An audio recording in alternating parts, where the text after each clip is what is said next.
ইসরায়েলকে $640 কোটি অস্ত্র দিচ্ছে যুক্তরাষ্ট্র। লক্ষ্য গাজা দখল।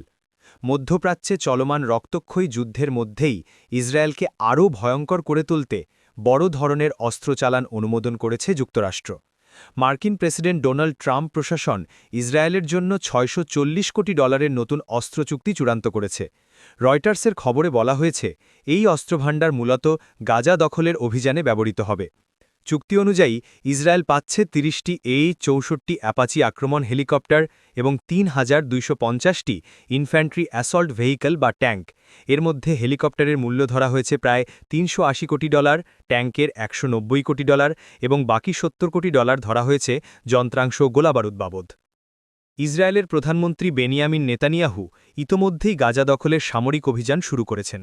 বিশ্লেষকরা বলছেন, এই অস্ত্র চালান গাজায় দখল অভিযানকে আরও ত্বরান্বিত করবে। ২০২৩ সালের ৭ অক্টোবর হামাসের হামলার জেরে যে অভিযান শুরু হয়েছিল তা ২৩ মাস পেরিয়ে গেলেও থামেনি। এ পর্যন্ত গাজায় ইসরায়েলের বাহিনীর হামলায় নিহত হয়েছেন অন্তত ৬২,০০০ মানুষ, আহত হয়েছেন আরও ১,৬৬,০০০। প্রায় ৮০% অবকাঠামো ধ্বংস হয়ে গেছে।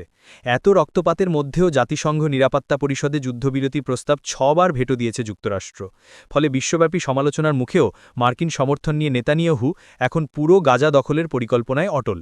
এদিকে ফ্রান্স ও সৌদি আরব আগামী ২২ সেপ্টেম্বর নিউ ইয়র্কে ফিলিস্তিনকে স্বাধীন রাষ্ট্র হিসেবে স্বীকৃতি দেওয়ার দাবিতে আন্তর্জাতিক সম্মেলনের উদ্যোগ নিয়েছে।